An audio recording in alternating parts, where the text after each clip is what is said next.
Hey, what's up everybody? Episode 4 of The Acolyte is now available to watch on Disney+, and I have to say, it seems like another episode that is just causing controversy and a lot of outcry from a lot of Star Wars fans and fans generally. In particular, there was a really big reaction from Star Wars Theory, which even made headlines on Fandom Wire as to his angry reaction to this particular episode. So let's get into why. So after episode 3, where we had the whole thing about whether or not they were trying to retcon Anakin's origin story as being the chosen one and born of the Force and all that kind of stuff, we've now got definitely one, but almost two characters now added to that seem to be having their backstory completely retconned.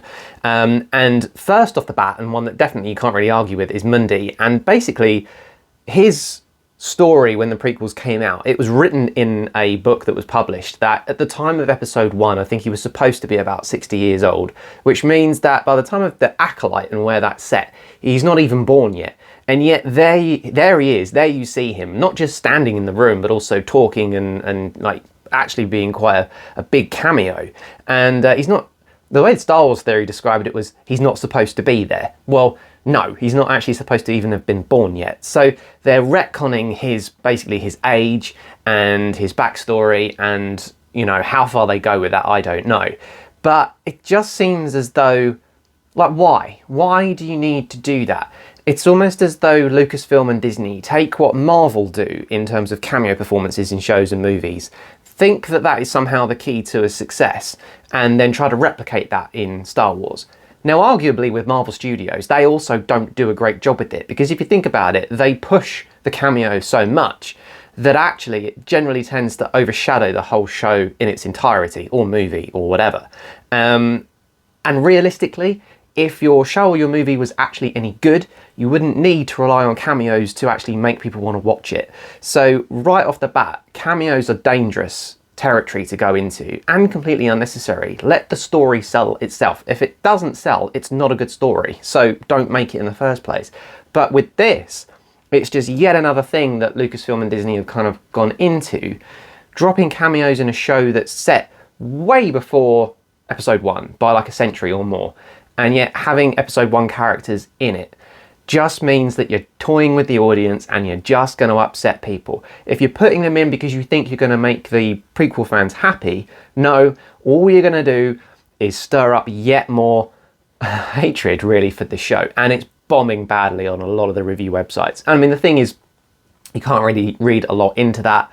A lot of movies and shows that Disney throw out get review bombed for the sake of, well, I don't know. People generally will review bomb stuff without even having watched it, simply because they hate it that much. So it's not a particularly accurate thing.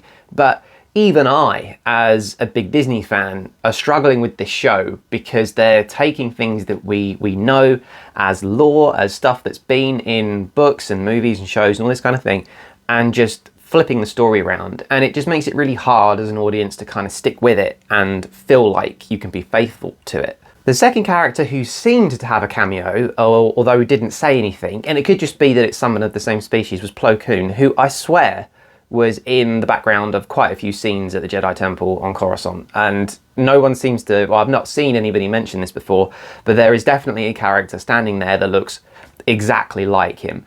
And again, it's that same kind of thing. Are you just throwing in those cameos because you want to try to get the audience invested?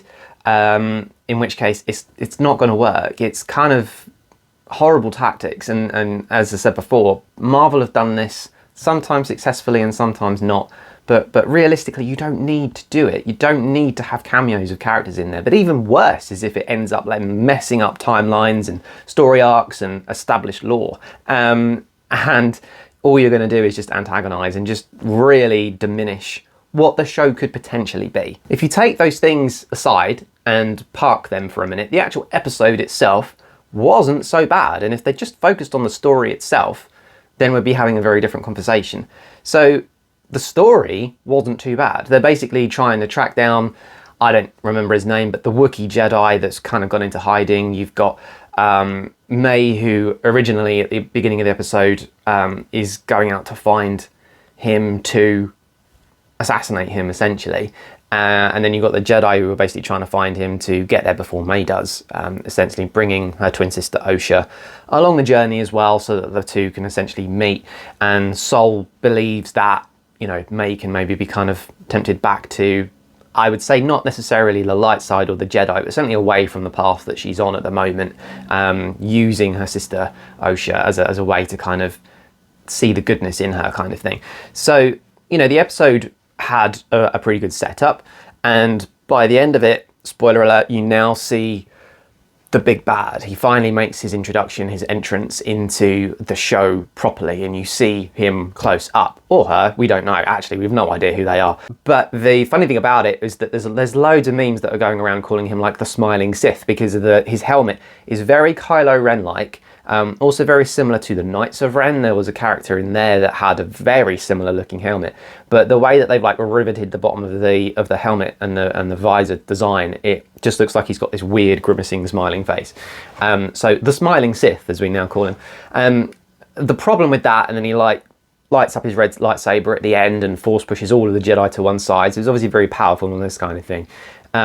Is this idea that in episode 1, I think it is, they say that the Sith have been extinct for a millennia, and yet you've got one right there in front of you. So it just kind of doesn't really make a lot of sense.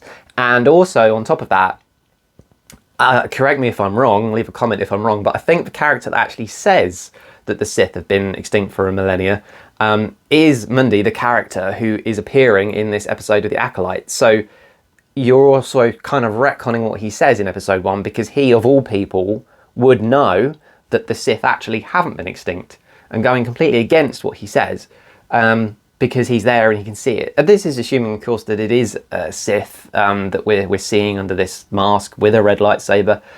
You would assume so, based on the fact, I mean, all of the signs are there. He looks like Kylo Ren or a Knight of Ren. He's got a red lightsaber and he's using the Force. So the argument is, well, surely he must be a Sith. That's naturally where your mind will go to. Maybe he's not. Maybe he's not a Sith. Maybe he's just a Force user. Maybe that lightsaber isn't his. Maybe he just picked it up off of somebody else.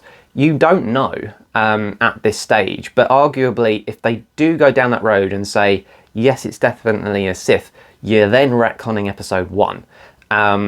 So, you've got all of these things that are being thrown into this show where you're retconning potentially things that are said in the prequels, character story arcs that are set in the prequels, and then your own kind of character backstories, and all of these different things.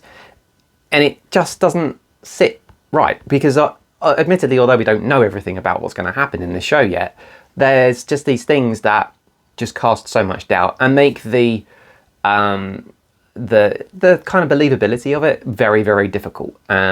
Believability might not be the right word, but I know what I mean. So it's just proving to be a very difficult show, and it had a lot of, I thought, expectation that it was going to be really good. I kind of hoped that it was going to work out quite well.